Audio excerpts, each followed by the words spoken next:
A very huge thank you to Sky for having a wonderful introduction to us. And I can only remove my mask because I am 2.5 meters away from the front people, but at least you can hear me from here. Welcome, Wangkilekile. We welcome you today to this auspicious event of commitment to a profession, to a life of service with humility and integrity. And the very reason that you are here is because you have passed.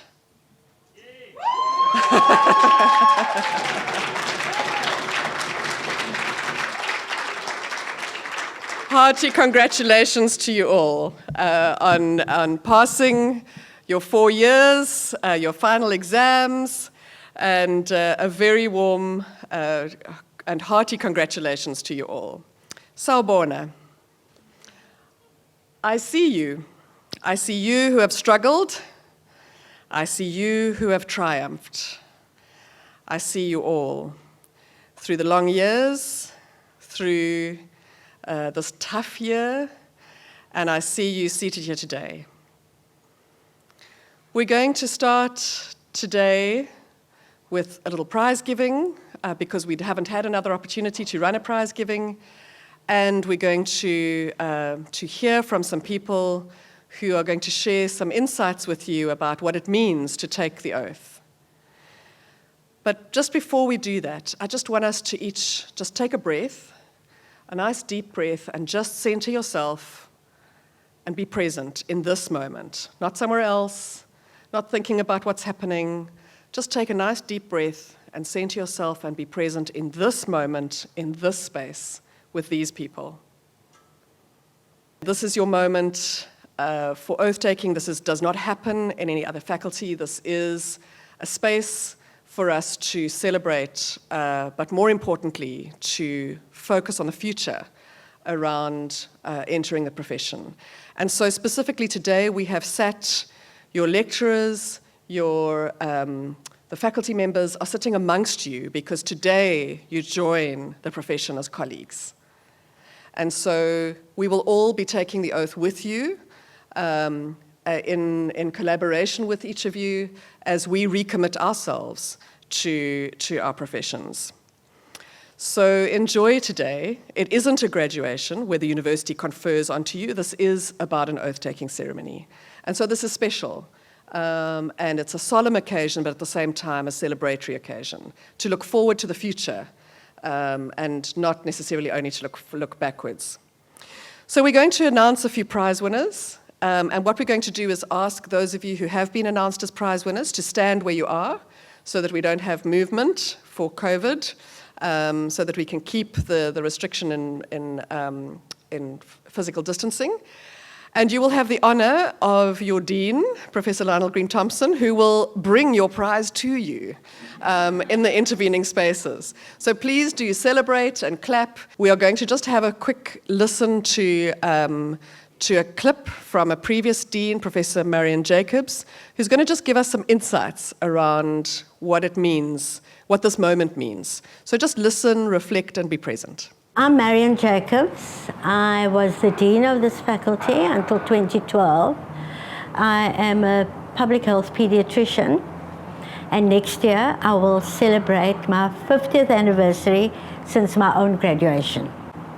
At the moment, I'm doing a range of things, including serving as the co-chair of the Ministerial Advisory Committee for COVID. And in my spare time, I do other things like dancing the Jerusalema whenever I get a chance, and also being involved with both Artscape and Animal Welfare Society.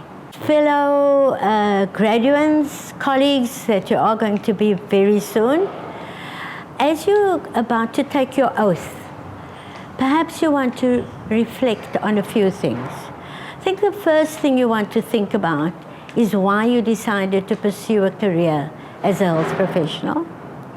And then you would be failing if you didn't think about your journey, your very interesting journey in this Faculty of Health Sciences at UCT. So one of the first things that happened when some of you got here was the Fees Must Fall movement. And what did you learn from that? You probably learned that it's okay to raise your voice. You learned when you have to speak, and I hope you also learned when you need to keep quiet. The second big event was the tragic death of Bongani Mayosi. And that for you must have been a huge learning experience. The best part of it must have been the compassion that you felt for him and his family, for your for your colleagues, also for your teachers and the people who work in the faculty. And the third, of course, is this dreadful COVID that's hit you now in your final year as you're about to graduate.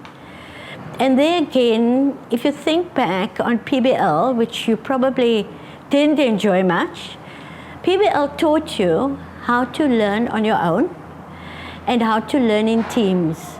And that teams thing also came from you learning about your fellow students, learning about their challenges, their achievements, their lives outside of medicine, whether they're a star soccer player or a star Scrabble player, all of those things. And that must have been a wonderful experience. So as you reflect on your last few years in the faculty, you are now preparing to enter the world of work. And this is a huge step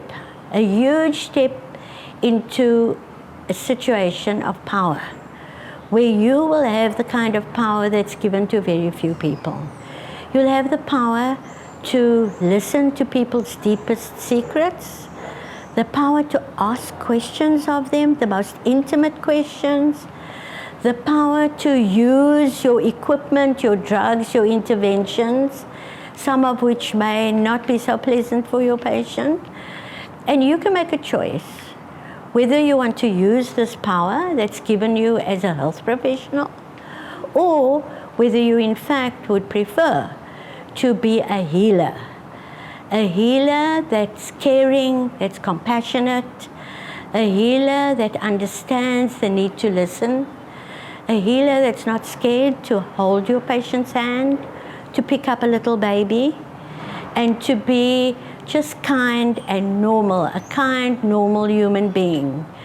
And I think if you practice that kind of healing, you will go into the world that needs that sort of healing now more than ever before. And I'm convinced that you've been prepared for this. Your journey through the faculty, your learnings in this faculty, and your learnings in the world as you move from being a teenager into an older adolescent. So how can I wish you? I want to quote somebody for whom I have great respect, and that's Dr. Seuss. And he talks about, the places you'll go. So with apologies, I'm going to read what he says. He says, you're off to great places. You're off and away. You've brains in your head. You have shoes in your feet, feet in your shoes rather. You can steer yourself any way that you choose. But when you're alone, there's a very good chance in the night, in the woods, when you're all alone, that you'll meet the next thing that you'll meet will scare you out of your pants. Step with great care and great tact. Remember that life is a balancing act. So I want to leave you with that you must remember that you can't just focus on being in the woods and with your patients all the time. You must have a life, because having that life enables you to be a better person when you're caring for those whose health is in your hands. So congratulations, you're off and away.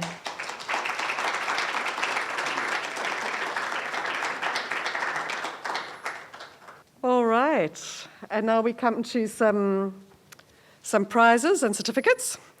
So we're going to announce the Division of Physiotherapy Certificate of Excellence awarded to the best research project presentation for research methodology and biostatistics. And these are in groups, so if you wouldn't mind standing as we announce the group members. Nosipho Mlaba, Rebaone Sechele, Alia Chimmel. Maybe put those ones aside. Danica van Eysen. Wendy Mbeje. Hearty congratulations.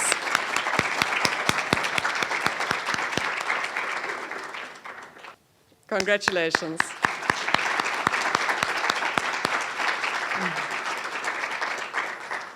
The next group, also for the Best Research Project for Research Methodology and Biostats 2, Zubeida Wahi, Thomas de Rosenworth, Naledi Morocco, Sheen Akasa, Rebaone Mokhole.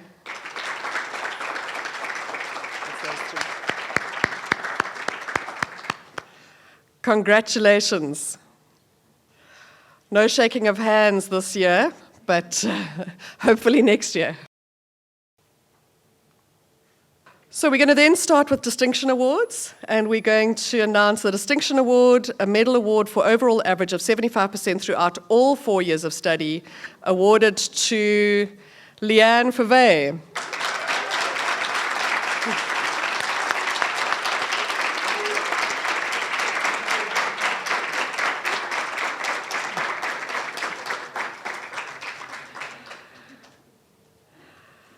Distinction Award, Medal Award for the overall average of 75% throughout all 4 years of study, awarded to Jamie King.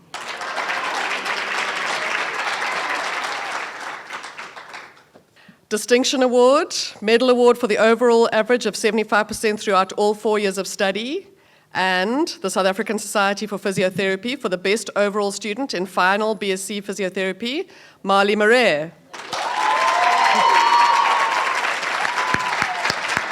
I suspect she may be on the virtual ceremony, so we'll do another celebration there. So this hall is for the same person. Okay, so Distinction Award, Medal Award for the overall average of 75% throughout all 4 years of study. 4th year medal for the best performance in each year of study, provided an average of 75% or above is obtained. Class medal, Medal Award at the end of the final year in the following professional course, provided a result of 75% or above has been obtained for Applied Physiotherapy 3. Class Medal, Medal Award at the end of the final year in the following professional course, provided a result of 75% or above has been obtained for Clinical Physiotherapy 3. Physiotherapy Clinical Award for the best final year student in Clinical Physiotherapy. And the Physiotherapy Award for the student achieving the highest academic standard during the 4 years of BSc Physiotherapy study, awarded to Jessica Way.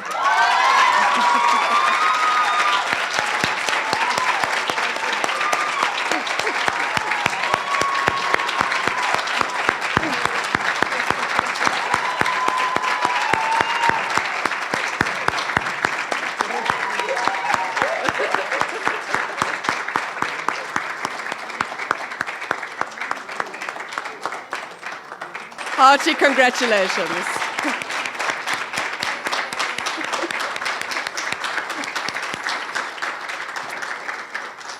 All right, so now for a time for us to just think again about this oath that we're about to take, having celebrated the last 4 years. We're going to just listen to a few of our faculty leaders and alumni, community members, and traditional leaders in preparation for taking your oath. So just sit back, reflect, and think carefully before we take the oath. Thank you.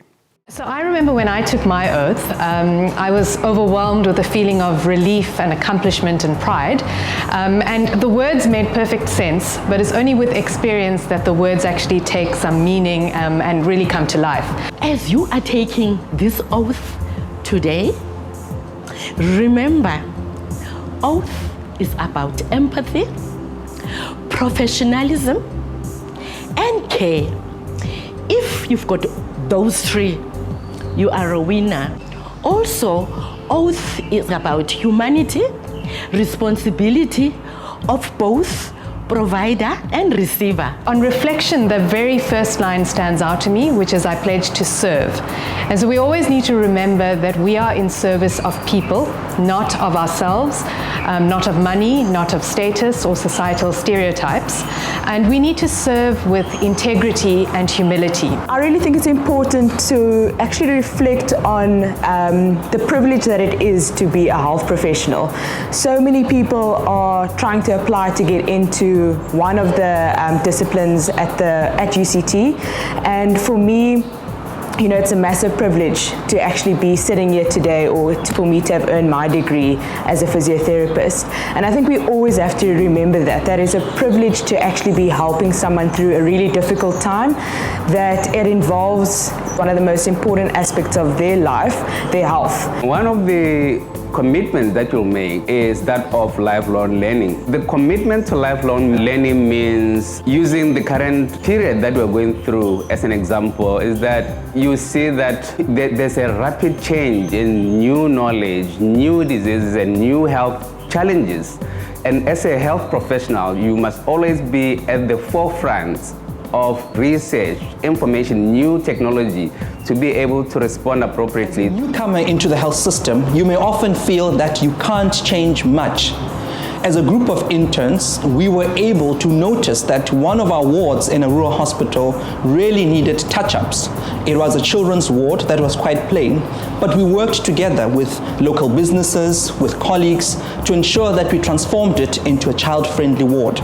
This does illustrate that coming with new eyes, you would and are able to change things for the better within the health system. Working with an underprivileged team and providing the coaches with skills or the athletes with skills to enhance their abilities is amazing. And I think that's the important thing within South Africa, is that yes, we might not have the resources, for every team might not be equal and every hospital might not be equal, but we have so much skill and knowledge as health professionals that it's so easy to actually teach another person. As a health professional in South Africa, and given the inequalities in our societies, I think it's particularly important for health professionals to be mindful of those inequalities, to do their bits in terms of addressing those inequalities. And that will require us working not only across our disciplines in the health professions, but with other sectors, working intersectorally to make sure that we address the challenges of our societies in a comprehensive manner. So the oath has guided my daily practice, and I noticed this in my second month of internship when one of the matrons came to me and asked which university do I come from. So I thought I did something wrong and said UCT. But what transpired actually has stuck with me for many months. So she noticed that there was something different in the way in which I interacted with the nurses, the porters, the patient, and she really wanted to compliment that. That was surprising because I thought I was doing what you should be doing, but she had noticed that as something extraordinary. So many of you will get into the service and think you're doing the normal, but that turns out to be the extraordinary because of the type of education you've received and the type of training that you've received. And one needs to embrace the good times, but learn from the difficult times, and also look after yourselves amidst all of that, and recognize that you have immense power as a healthcare professional to be a voice for your patients, to uphold their human rights, to serve them, and as cliched as it may sound, to make the world a better place. It is very important that the student must reflect on their work that they are doing within our communities, especially the marginalized community and vulnerable one. We need to hear the voices of our gogos, meaning our elderly people who are always standing in those queues at the clinic. We need to hear the voices of our own sisters who are domestic violence abuse. Go out there and be advocates for a change. My message to students is to always remember what a resilient group they are. They are the group that saw the Fees Must Fall movement. They have just survived a pandemic. These are graduates who are going to be able to change the face of South Africa, the face of the health system in the country. And I think whenever it gets tough, every single graduate should remember that they have gone through the most and they will still survive. I really do feel that these challenges have made the class more resilient, more mature and more capable. And I really look forward to this new generation of more socially responsive and compassionate healthcare professionals. To the class of 2020, you deserve a massive congratulations. To you, I say that you've conquered, you've made it this far, and I know that South Africa is going to be a better place because of you. Go well and make us proud. Congratulations on a remarkable achievement under extremely difficult circumstances. I have true confidence that you will be fantastic healthcare professionals for the communities that you work for. I wish you every joy and success as you embark on this noble and rewarding profession. Much love. God bless. I would like to congratulate you for a journey well traveled. You have really surmounted many challenges, and we look forward to welcoming you into the health system. A good luck for your future, and be the lamp wherever you go. Shine. Sithi isiXhosa, ndingantaka baba uvula amaphiko uwatweze, meaning fly eagle, fly higher and spread the wings. All the best to you. Halala. Enkosi.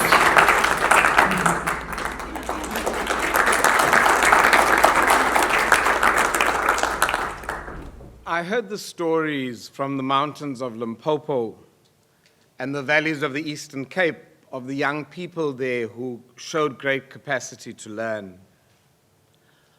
I heard the people from the villages tell stories from the Northern Cape and from the shores of the wild coastlines in the Transkei, speak of their children with pride and longing for the promise they would bring when they returned. And then I heard the footsteps of the young ones who came to the Ferris Cape in search of a dream that started for some of them a long, long time ago.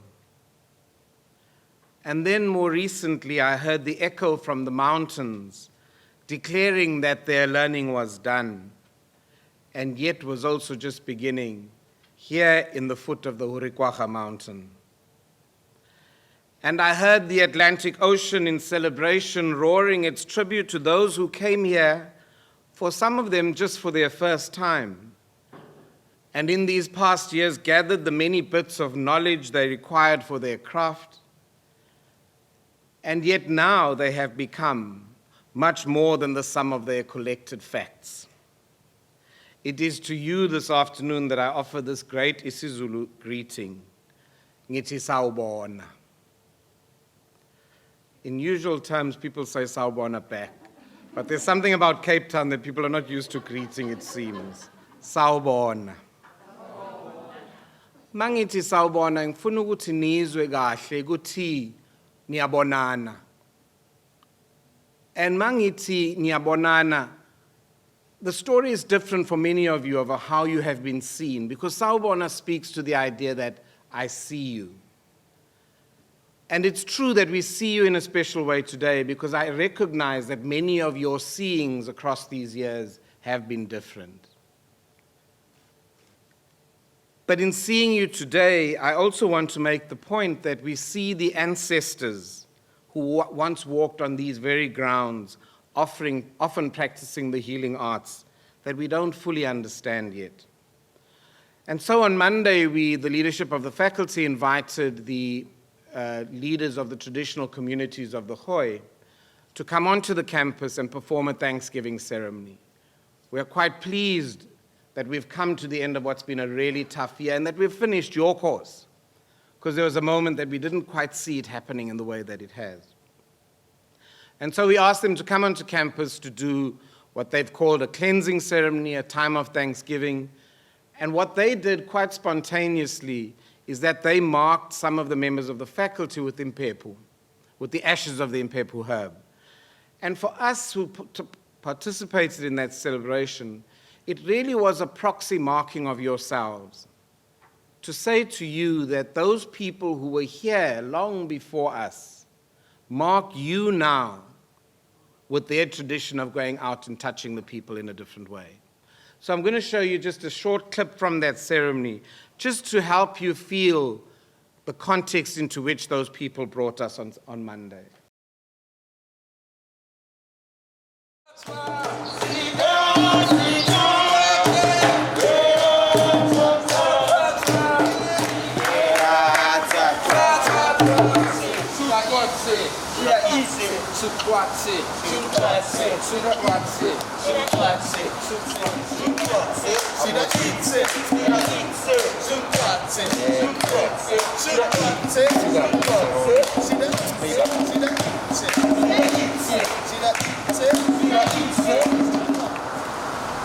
The lifting of the horns ceremony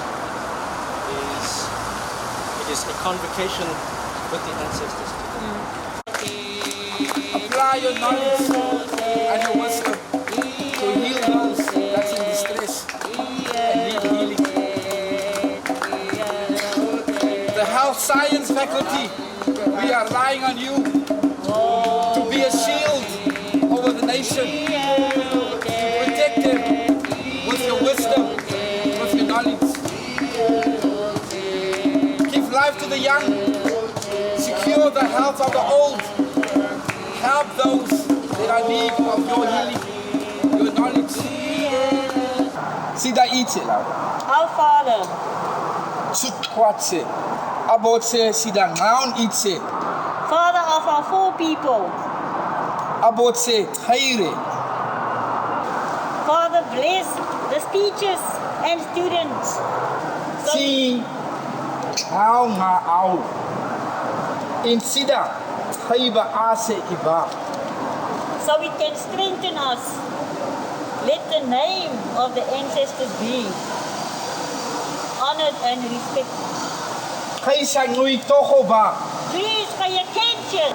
Ha ngaske ha kasa. Education is important. Sao ire. Protect. Kai gangang. Thank you very much. Hayesa. Bless it. Kai gangang. Thank you very much. Thank you very much.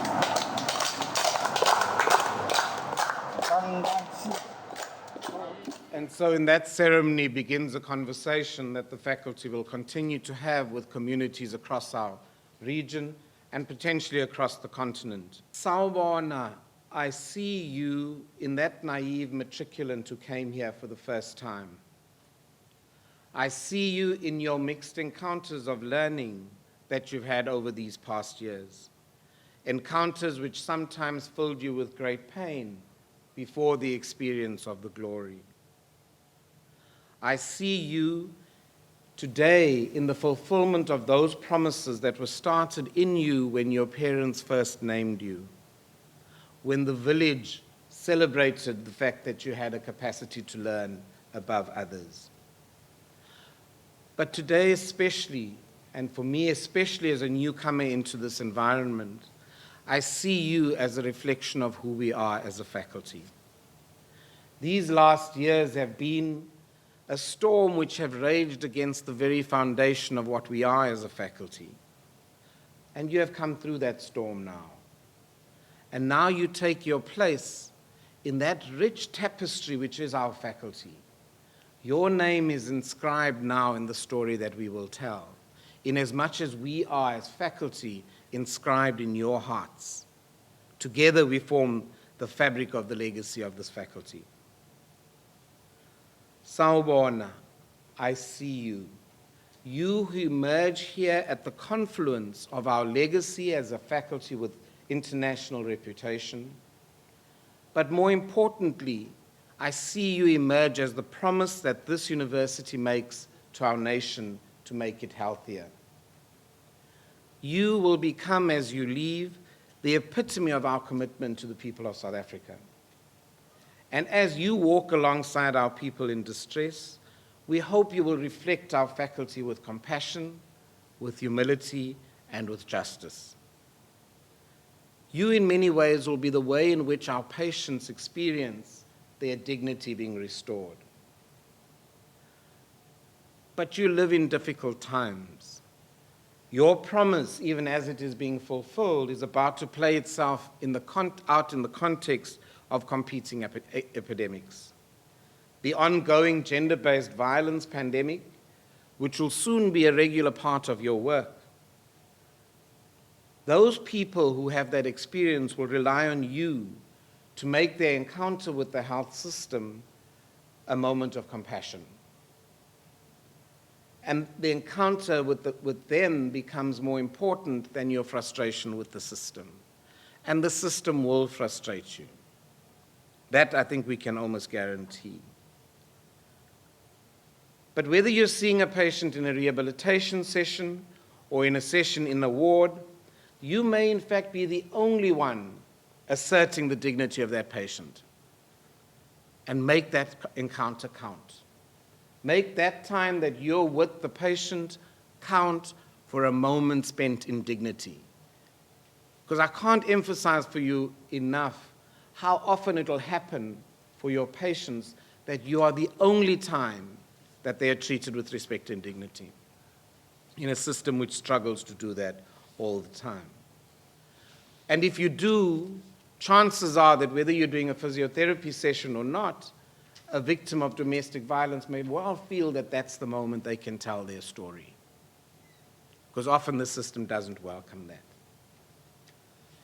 In an article written by a group of students from the faculty, Majid, Bowden, Kamau, and Salduka wrote a piece on social justice for the health professional.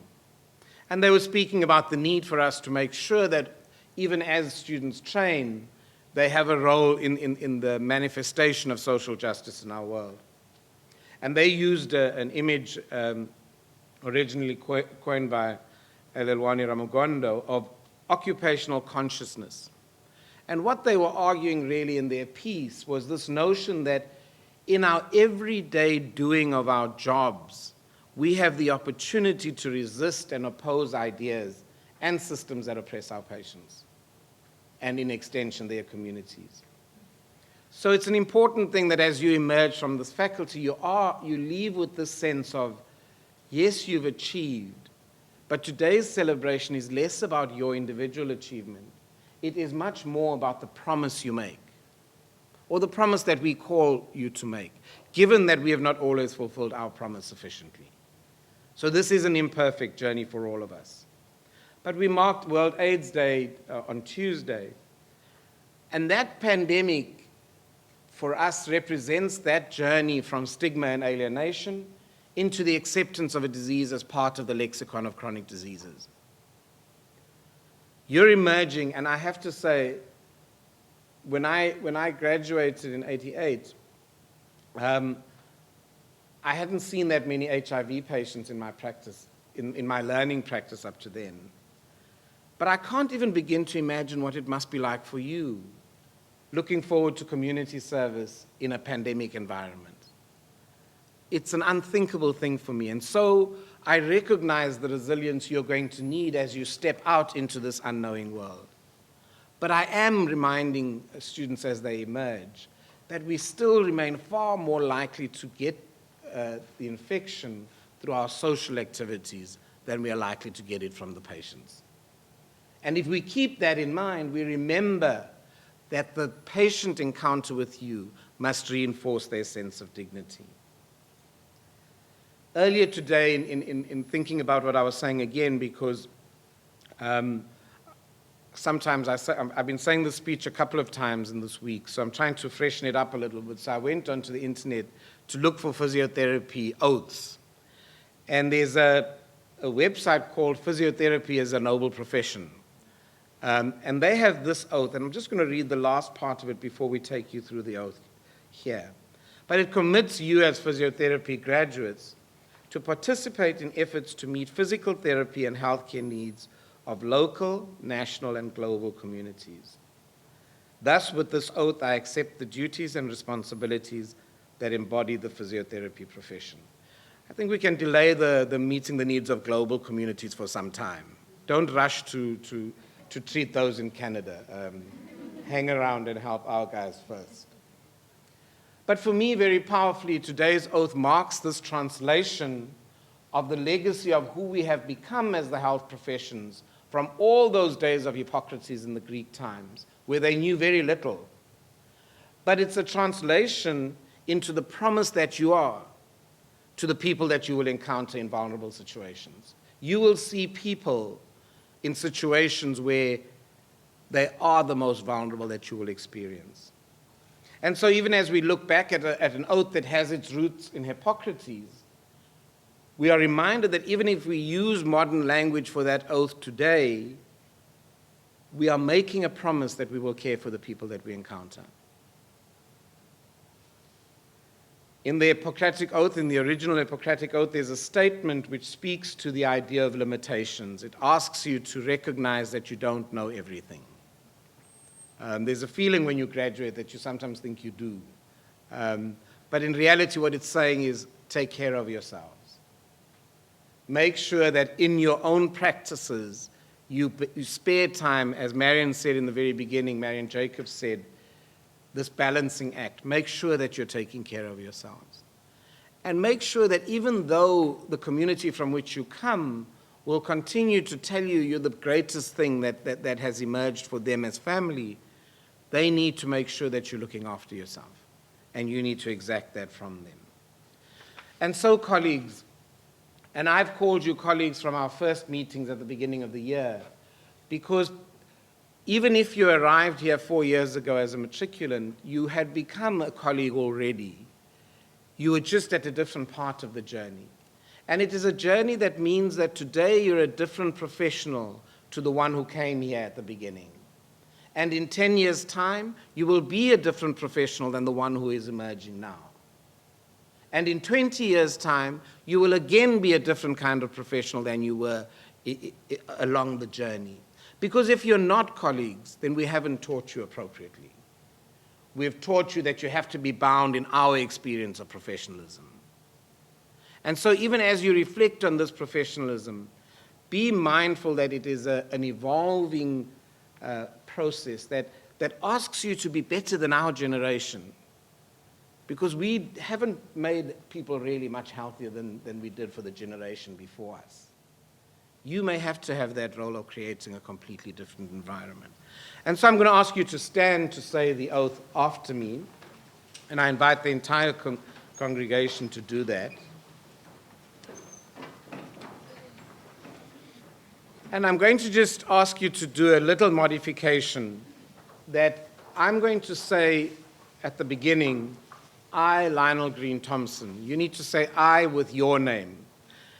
And I'm going to ask you to make this promise, the promises of the words on this page, with some enthusiasm, that you understand the promises you're making and you're recognizing the work that these promises may take.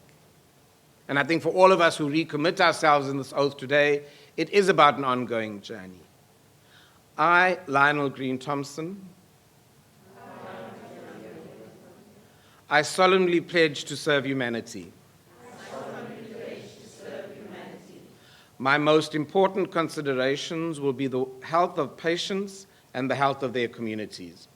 My most important considerations will be the health of patients and the health of their communities. I will not permit considerations of age, gender, race, religion, ethnic origin, sexual orientation, disease, disability, or any other factor to adversely affect the care I give to patients. I will not permit considerations of age, gender, race, religion, ethnic origin, sexual orientation, disease, disability, or any other factor to adversely affect the care I give to patients. I will uphold human rights and civil liberties to advance health, even under threat. I will uphold human rights and civil liberties to advance health, even under threat. I will engage patients and colleagues as partners in healthcare. I will engage patients and colleagues as partners in healthcare. I will practice my profession with conscience and dignity.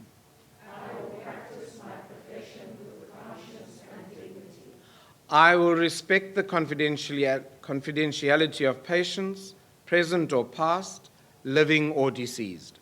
I will respect the confidentiality of patients, present or past, living or deceased.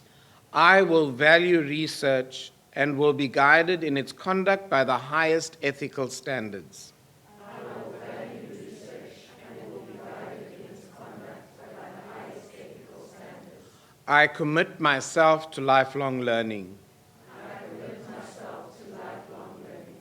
I make these promises solemnly, freely, and upon my honor. I make these promises solemnly, freely, and upon my honor. I invite you now to sit and sign these oaths that you've received. And as you're doing that, just be in a reflective thought about what these mean for you, but more importantly, recognize the privilege it is going to be to serve, and recognize that you are far more now than the sum of the facts you've collected over time. Congratulations.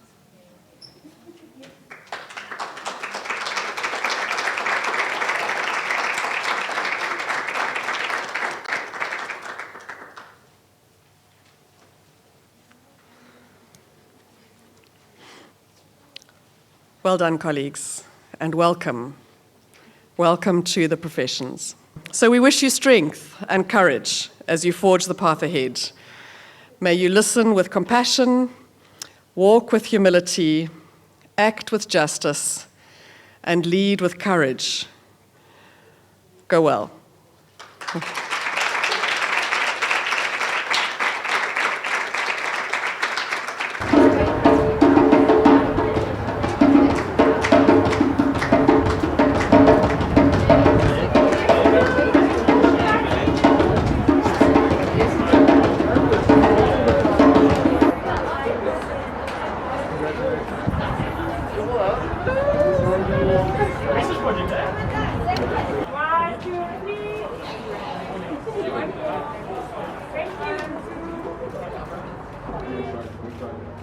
Right.